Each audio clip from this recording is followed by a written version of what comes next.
but it doesn't have a numbers pad. What's up guys, Andrew here on my channel GearedInc, where I get to share what I'm passionate about with you. To my channel is PC Tech, Games, and Gear. Today we are reviewing the VicT mechanical keyboard, the cheapest one I could basically find on Amazon that has a ton of crazy good reviews. And even though it's got anti-ghosting, which is something I care about, and programmable keys I don't care about, it has something or lack of something that I really don't like that a lot of gaming keyboards do, which is no numpad. I get the argument for that gamers don't really need a numbers pad in a lot of different games, but this gamer does. A lot of you aren't going to care about that. So I was intrigued because finding budget, peripherals for computers is something that I think everyone's interested in, especially if you're getting into PC gaming. You spend all this money on a sweet rig and then you don't have that much left over for gaming components, like your keyboard, your mouse, your sound system, and so you're always looking for a good deal. Mechanical keyboards are superior to membrane keyboards in a lot of objective ways, which I'm gonna go over, but let's talk about the difference between mechanical and membrane, or your regular keyboards that most of you would see if you don't know. So a membrane keyboard uses a plunger system to essentially connect the little electronic tip down through the plastic membrane or rubber membrane, and then it makes a connection or a closed circuit, and then it does what's called a keystroke, and that's when you hit A and A shows up on your notepad. Now, mechanical keyboards are a little bit different, as you can see from these diagrams that are probably uncomfortably close to my head. There are a number of different switches, which essentially means everything from actuation to the sound, like how loud they are or how clicky they are. And this one is a mechanical blue switch, although I don't believe it's Cherry MX. I'm actually going to test that out. But basically, a mechanical keyboard also has the advantage of the actuation point, meaning when you actually click and then when the keystroke is registered is different, and there's a spring that pushes essentially the mechanical key back up. So you don't have to press as hard as you do on a membrane keyboard to get the keystroke to register, and because of that, and because the key is essentially going back to start after each stroke, you're not gonna wear your hands out after long periods of typing like you can on a membrane keyboard. The other thing to note is that you can actually do more keys simultaneously. It will register more keys at the same time, or more keystrokes I should say, than a membrane keyboard will, which is another advantage, especially if you're typing really fast. So anyway guys, let's take this out of the box and see what's inside. Don't need that. All right, key remover, very important. Keyboard, don't need that. Here you have it, the VicT mechanical keyboard, and off the bat, let's see something here. Yeah, they're not cherry blue. In fact, just a sec, I think I actually have a cherry blue keyboard. I'm gonna go check. Alrighty, I'm back. And no, I actually gave away that keyboard, I just remembered, to Austin, who we did our Converting a Console Gamer PC to. Enjoy that, you son of a... So I don't have my Cherry MX Blue key switches to test this against, but I can definitely tell you these are not Cherry MX Blue. I have a K88, which is actually another knockoff brand. They're probably honestly made in the same factory, but one of the things about that is a red switch. This is a blue, and it actually feels softer than a regular Cherry MX Blue. If you're like a keyboard aficionado, you'll notice it. You don't have to punch as hard, and the actuation is not as tactile, and there's a little bit of drag. There's a little bit of drag from top to bottom, so when you push on the bottom, it feels like you have to press a little bit harder than the top, and it feels like the back is coming up just a little bit. I mean, this is a $28 keyboard, and it's something you would notice if you were looking for it, again, if you're a keyboard enthusiast, but not something that any regular person's gonna notice. Now, I will say something for this. The build quality is fantastic, especially for a $28 keyboard. I think there's a metal plate running through here. I can't tell from the outside, but if you look at this, there's like literally no flex in the board, which is great. It's fairly heavy. Now the keyboard stands on the back of this thing are actually they don't feel cheap. It doesn't feel like they're gonna break off or anything. That's another definite bonus for this. And then something I wanna bring your attention to is a lot of when you're typing with your keyboard, this is actually an advantage. It's not raised super high, like you can't raise it with these stands that high, which kind of sucks if you like it a little bit, you want it more elevated, but because there's no wrist rest that comes associated with this keyboard, when you're typing, your wrist rests very relaxed, not at an angle, which obviously can cause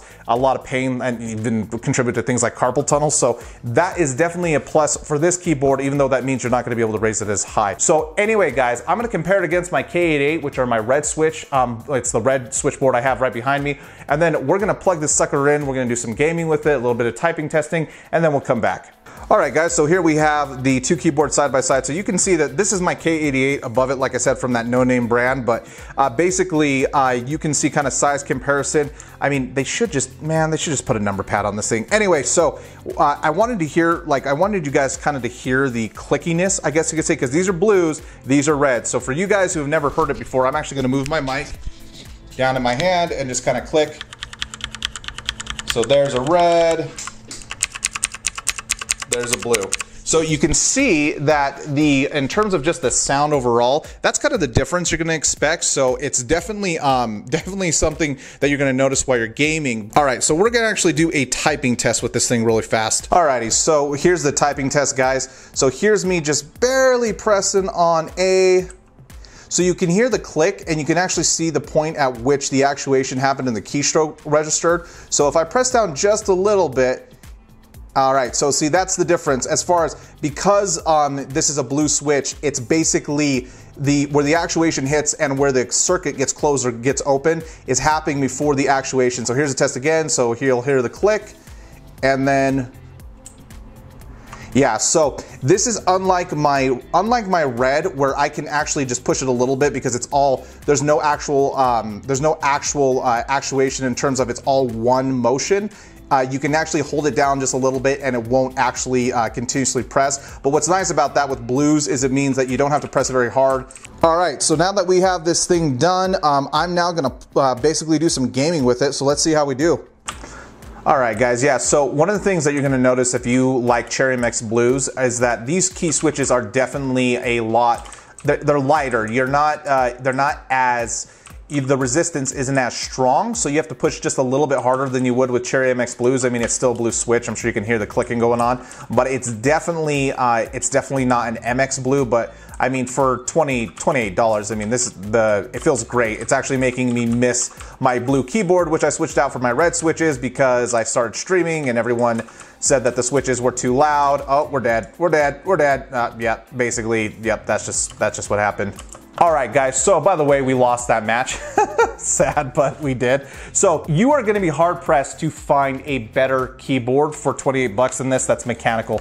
Like, this doesn't feel cheap. It performs really well. Yeah, it's not GearedInc blues, but I mean, unless you're a keyboard aficionado, you're not gonna really notice that much anyway. But it's definitely something that, you know, the more I play with it, the more it's making me miss my GearedInc blue keyboard, which I gave away, and I may just go back to that even though it's really loud on the stream. But I do have a new microphone system that I'm putting together, so that might mitigate that. So if you're looking for a mechanical keyboard, a gaming keyboard, just a good all-around keyboard, this is a dang hard value to beat, which I understand now why it had so many good reviews on Amazon. And you know, quite frankly, I know, right, numpad, I want that back, but outside of that, like I said, this is a crazy good value. I recommend it all day long. So anyway, guys, if you like this video, go ahead and leave me a big thumbs up. If you thought it was trash, leave me a thumbs down. Remember to get subscribed and hit that bell icon so you know when these new videos drop. Thanks as always to my Patreon and Twitch subscribers, for which these basically reviews and giveaways and everything else I do would not be possible. Now, if you want to become a Patreon or Twitch subscriber, I do put your name at the end of my video as a way to say thanks, and we do monthly giveaways in the forms of like custom wallpapers that I have artists put together and stuff like that. So there are those things that I do to basically give back to the people who support me directly. If you haven't already, by the way, join our Discord. We are a community of enthusiasts, of PC gamers,